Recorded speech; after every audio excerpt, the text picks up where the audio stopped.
Hello po sa inyong lahat mga ka-crypto. Ako po si Pinoy Crypto Trader at sa video na ito ay atin pong pag-uusapan ang tungkol dito kay Solana. Yan, Solana meme coin po ito ni Solana. Ayan, isa pong bagong meme coin na naman ni Solana.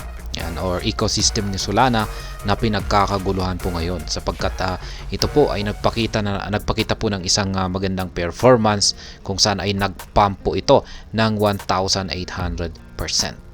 Ayan, bago po tayo magpatuloy ay nais ko lamang po munang bigyang linaw ang aking disclaimer kung saan ang nilalaman po ng video na ito ay hindi po ito isang financial advice. For education and information purposes lamang po ang layunin nito. Maliban po dito ay nais ko na rin pong magbigay babala na wala pong kahit anumang group chat ang Pinoy Crypto Trader. Ayan, kung i-check po natin dito kay CoinMarketCap ay siya po ay nasa top 4 ng trending na listahan dito kay CoinMarketCap. Yan po siya. Ang number 1 ay ang si Shiba Inu, number 2 ay si Gorilla, number 3 ay si Jasmy, at saka number 4 ay si Solana. Ayan, at number 5 itong si Pepe. Kaya, ayan, ito po yung mga trending. Ibig sabihin ay ito po yung mga top 4 rito. Ayan, yung mga nasa unahan po na sa listahan dito ni CoinMarketCap ay ito po yung mga nagpapakita ng matitinding performance sa kasalukuyan. Kaya ayan, 1,800% na paglago ni Solana. Ayan, so isa na naman pong bagong meme coin ng Solana ecosystem or Solana blockchain. Kaya yan atin pong aalamin yung dahilan kung bakit siya ay nag-pump. Yan, sa dami ng mga meme coin na nagsilabasan ngayon ay bakit itong si Solana ang siyang nagustuhan ngayon ng mga market participants.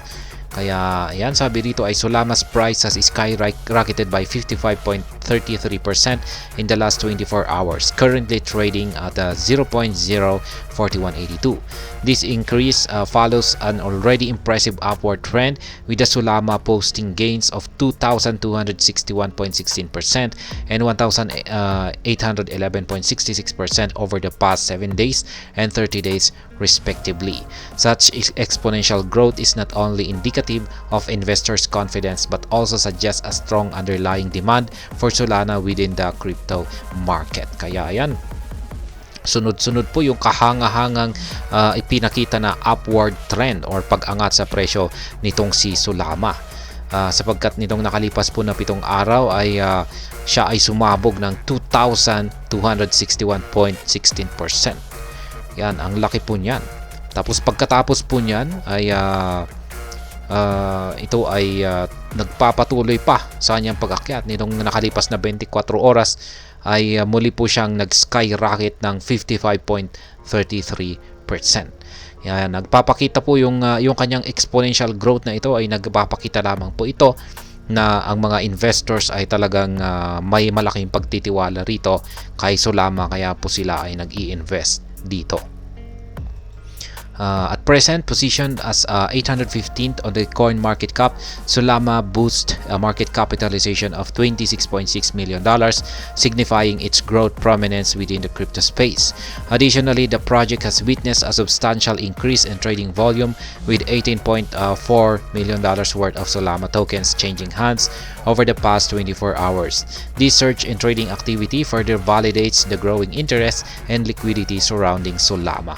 Kaya ayan, kung titignan po natin dito kay CoinMarketCap, yung kanyang market cap po ay naglalaro po sa 44 million. Yan na po ngayon yung kanyang market valuation ngayon. Yung kanyang trading volume naman last 24 hours ay nasa $21 million.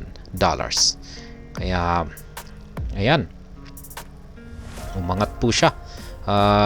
Mula nung sa balita pa lamang na ito ay nasa 26 yung kanyang market cap, tapos ngayon ay biglang nasa 44 na po. Kaya ang bilis yung kanyang yung paglago ng kanyang market cap. Ayan, ito po yung mga dahilan kung bakit kung bakit ang presyo ni Solana ay umaangat or patuloy na umaakyat. At parang walang makakapigil sa kanyang tuloy-tuloy na pag-akyat. Ayan na ang unang-unang dahilan po rito ay ang kanyang strategic tokenomics at saka transparent practices. Yan po ang unang dahilan. Solana's success is further propelled by its thorough tokenomics strategy and commitment to transparency. Kaya yan, meron daw po siyang magandang tokenomics strategy at meron po siyang committed to transparency. Ibig pong sabihin ay wala po silang itinatago, pinapakita po lahat ng lahat ng mga developers ay pinapakita po nila yung kanilang ginagawa rito. At yung mga tao sa likod nito, yung mga developers, ay hindi po sila anonymous. Yan, ginagamit po nila yung kanilang totoong identity. Yan kasi yan nga, sila ay transparent. Kaya lahat ng kanilang ginagawa rito ay kanilang ipinagbibigay alam sa community ng Solana. Unlike other meme coins, Solana began with a controlled token supply of 676.6 million and strategically burned a portion of developers' holdings to 653.8 million tokens, thereby reducing the total supply. The circulated approach not only fosters scarcity but also supports long-term value appreciation. Kaya yan po ang kakaiba rito kay Solana. Yung kanyang total na yung control token supply po niya ay nasa 676.6 million na token ang kanyang control token supply. Tapos ang ginawa po ng mga developers ay sinunog po nila yung kanilang holdings. Kaya nabawasan ito at ito na po ay nasa 653.8 million na lamang. At isa po itong magandang hakbang para magdulot ito ng scarcity or kakulangan sa supply nito. Dahil kung pag may kakulangan ay syempre magdudulot po yan ng demand at pag-angat sa presyo nito. Additionally, Solana's contracts has undergone rigorous technical audits to ensure integrity and support security measures, instilling confidence among investors. The project renounced contract and burn liquidity also demonstrate a commitment to transparency and stability, setting a higher standard for trustworthiness compared to its counterparts. Ayan, dumaan na rin po yung kanyang contract, yung kanyang smart contract sa iba't ibang mga technical audits para masiguro na wala pong malicious code dito or posibleng panloloko. Ayan, at ito naman po ay nakapasa. At maliban po rito ay renounce na po ng mga developers ang contract ni Solana. Kaya ibig pong sabihin ay decentralized, confirm na decentralized na po ang Solana. Kaya ayan, ginawa po nila ito para pa rin po sa kanilang pagiging committed sa transparency at saka stability ng Solana. Yan, number 2 ay meron po itong unique focus on meme culture and functionality. One of the primary reasons behind Solana's impressive growth is its innovative approach, blending meme culture with practical functionality. Unlike many other meme coins that solely rely on hype and speculation, Solana actively engages with meme enthusiasts while simultaneously prioritizing utility. Ayan po ang kakaiba rito kay Solana. Ayan, yung kanyang kahangahangang paglago ay meron daw po kasi siyang kakaibang approach.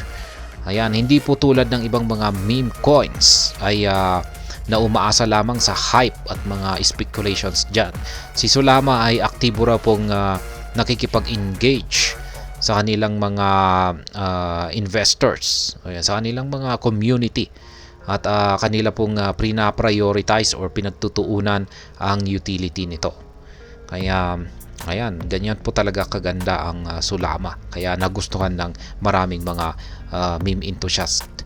Expanding access, yan naman po yung pangatlo, expanding access. One significant factor contributing to the growth of Solana meme coin is its widespread availability across various cryptocurrency exchanges. Despite being a newcomer to the scene, Solana has quickly gained traction, attracting the attention of numerous exchanges eager to join the Llama party surrounding this unique token. Yan po ang isang kahangahangang isang kahangahangang kaganapan na rin dito kay Solana. Ito po ay inaccept po ng maraming mga exchanges at siya ay nalista kaagad sa mga exchanges na ito. Kaya katanggap-tanggap maging yung mga exchanges ay nakikita po talaga nila.